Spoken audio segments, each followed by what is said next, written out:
Okay. All right, this isn't bad. Look at this. How's everyone doing? Excellent. Thanks so much for coming.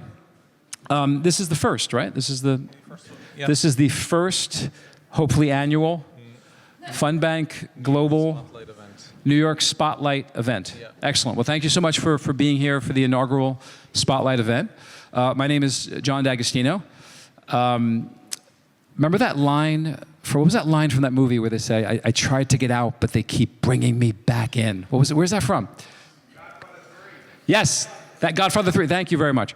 So imagine that was enjoyable for the individual. That's kind of the position I'm in. I've been lucky enough to work with Colm and Derek and Fred and where's the King of Cayman? Where's Don Seymour, the man behind the curtain?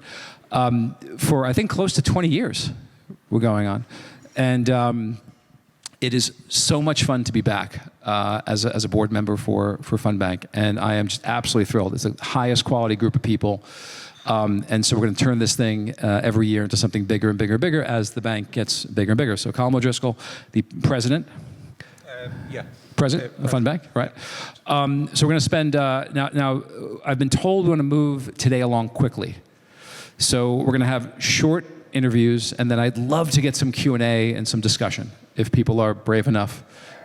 That'd be excellent. So we're going to have Colm talk about brief history of the bank, like how this all started. Because I remember you sitting next to me in like a cubicle, like 7 years ago when this all kind of started. And now we have licenses all around the world, and it's an extraordinary thing. I think it's good to just frame for the rest of the discussion kind of where we are as a company. So let's just start with the beginning, right? Yeah. So it's a brief history of the firm. So where we, where we originated from was a conversation between Don Seymour and I about 10 years ago. That was the gestation for the entirety of this. In terms of where we are now, we can legitimately say that we are a global financial institution that is specific and bespoke for the asset management industry. So our bank in the Cayman Islands is a fully regulated bank, has been active for 50 plus years, and offers banking services, custody services, escrow, trading, and the like for a book of clients that is the various fund entities, hedge, private equity, VC, investment management companies, family offices, and the like. We started an expansion 2 years ago. So here in America, we have a National Trust Bank license under the auspices of the OCC. That's headquartered in Austin, Texas. Our CEO, Gillian Von Schaik, will be speaking a little later. And that is operational as of about 6 months ago. When did you start that process? So we started that process about 2 years ago. So it was an initial conversation with the OCC and the Federal Reserve just to bounce the idea off, expecting to be chastised and laughed out of the room, but they were actually quite receptive. And we started the process about 1.5 years ago. So there's a general consensus that the prior administration, both SEC and banking regulators, were materially more challenging to work with. Do you see that shift as well on the banking side? We see it on the cryptocurrency side for sure. Yeah, to a degree. I don't think that it's the regulatory environment. Looking at it from even a global perspective, I don't think it's particularly onerous. I think the issue is coming that it's that there's a shifting dynamic in that regulators are trying to update the regulation to bring into scope financial innovation that we've seen over the last 10 years. Then from a political perspective, you're seeing a land grab for the digital asset industry. I actually think that the circumstances are there that we can potentially see a rationalization of regulation over the coming years for the first time in a generation. Across countries? Across countries, yeah. I think the government debt loads that we're seeing in the Western world, the governments are going to, they're going to try and source growth. And I think deregulation is a very strong lever for that. And I also think from a geopolitical perspective, post-Cold War, we had this system of allies that was underpinned by the unipolarity of US hegemony. Whereas now we're moving into a very fractured multipolar system, and I think there's much less of an impetus to try and adhere to global standards under that. So I think it's potential that we will see a drawback in the coming years. So speaking of global standards, you chose to go into Luxembourg? That's right, yes. Why? We chose, well, we wanted to be where fund entities and asset managers are. So that was why we were in the Cayman Islands. That's why we came into the US. And Luxembourg is one of the biggest fund industries in the world. It's an enormous ecosystem. And it also has the highest standard of regulation for banks within the EU, particularly for what we do. And we always search for the highest level of regulation.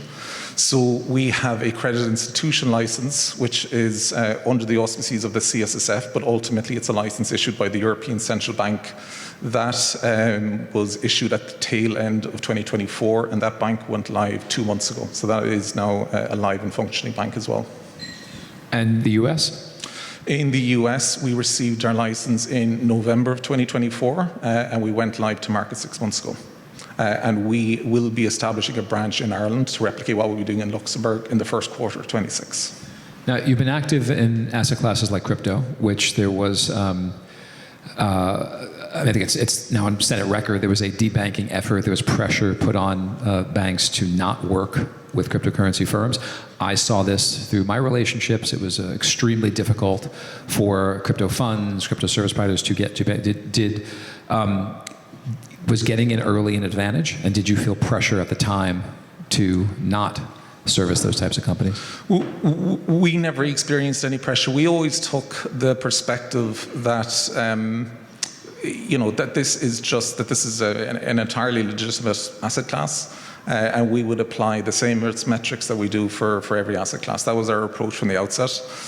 So long as it passed the risk parameters that we establish as normal, that we would proceed. What we have done up to now is purely the fiat rail accounts for the crypto fund entities themselves. We do have intent across 2026 to be able to offer cryptocurrency custody and trading as well, and we have some ambitions that extend beyond that as well.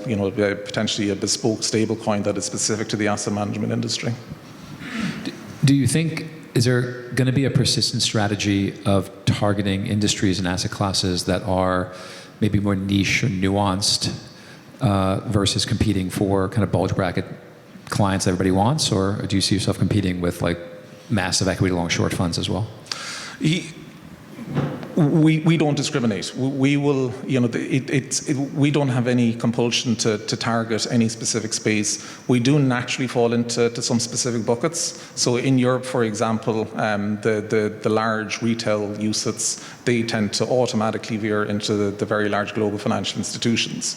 However, mid-sized managers that are running, rave-type entities or ICAVs in Ireland, they would tend to automatically veer into institutions such as ourselves. So it's not by intent or design, but it just tends to happen naturally. So Cayman, Lux, US, any other growth plans? Where else do you think you need to be in the world? So we're in the process of establishing a rep office in the UK, and that's being run by Cyril Delamere, who's actually in the audience as well. Where we are across 2026, we will not be expanding beyond that, beyond the Irish branch, because we've a number of additional products that we want to launch into, and there's some things in the technology space that we want to veer into as well.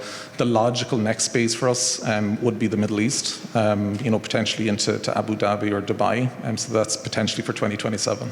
It kind of feels like that's the minimum viable footprint, right? Because if you have an offshore territory, if you've got the US, you have the EU, and then you have an entity either in, let's say, Singapore, Hong Kong, or Abu Dhabi, you can now paper I don't think there's a single global entity that can't paper to one of those places, right? Yeah. You can keep expanding forever, but that seems to be the minimum viable footprint. Yeah, so from a regulatory perspective, we think we would have all bases covered with that global presence. Any expansion that we would see beyond that would be in with respect to rep offices, potentially in Brazil and Singapore and Hong Kong and places like that. Okay. Okay, so 2026, what's your top goal for Q1 2026? Top goal for 2026 is now that we have the banks launched, is to get them securely to market. There's specific products we want to launch, but we can't ignore the fundamentals. The banking failures of 2023, they showed that in spite of all the financial and technological innovation that we're currently living through, that the fundamentals of banking are still security.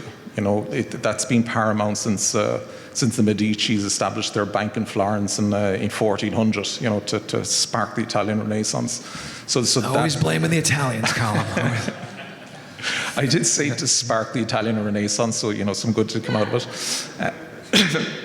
So that will be our focus still for 2026. It's a good way. It's a good way to end the conversation, because I know you're very tired. You told me you're running on fumes right now. So we'll keep this short. But there has been. I looked it up today. There's been about 560 U.S. bank failures since the